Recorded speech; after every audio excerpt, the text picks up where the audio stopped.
Good afternoon, and first and foremost, I would like to give my condolences to the loved ones of Jayland Walker.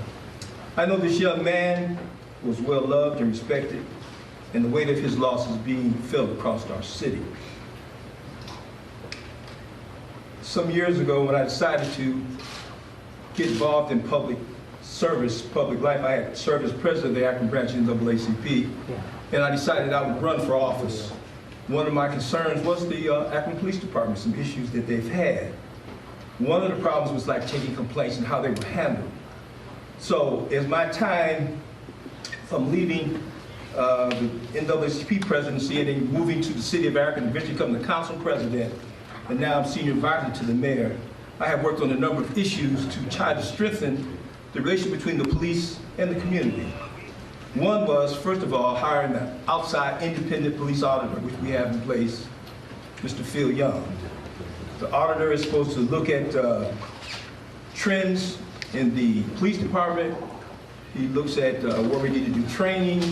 He looks at if arrests were not handled the right way. We handle those all internally. And that has been a great start for us in this community. The other thing that has helped us also in this community, we do have body cameras for the officers.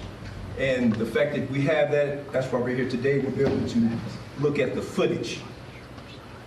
The main thing we also should always look at too is the fact that we have this new ordinance that it had to be released in 7 days. The mayor could have did an executive order, but we did not do that. We took it to the Charter Review Commission. Council President is here, Marco Somerville, Professor Bill Rich from the University of Akron Law School, who chaired that committee, came with the idea, along with the mayor, to put it in the charter. So now, when there is a police shooting, the police department or the chief can't say, I'm not releasing it. The mayor can't say, I'm not releasing it. It has to be released. And then the voters voted on it. Over 90% of the voters voted on that. And that is a huge thing that I don't think you'll find any other place in the country who's done that. As my many years of public service, I have never understood why police would handle their own investigation. And when it comes into police-involved shootings, that has never sit right with me in this community. And now, since we have a new chief and the mayor, they've gotten together and they have asked for outside help in investigating this case. This is huge. This is definitely not business as usual.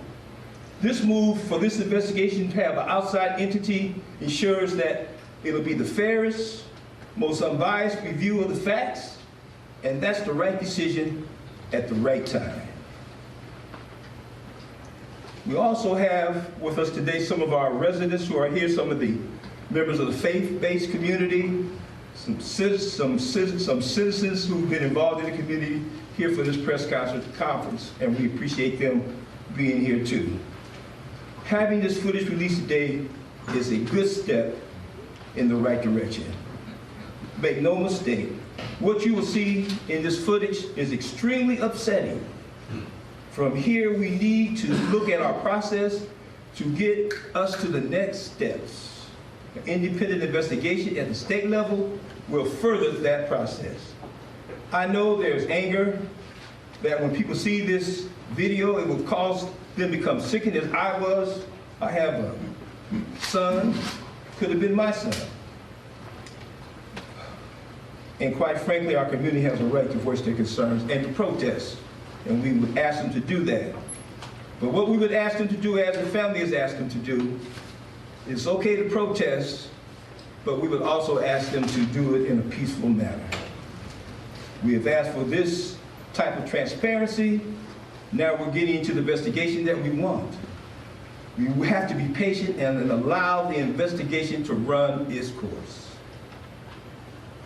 And remember, we're all in this together.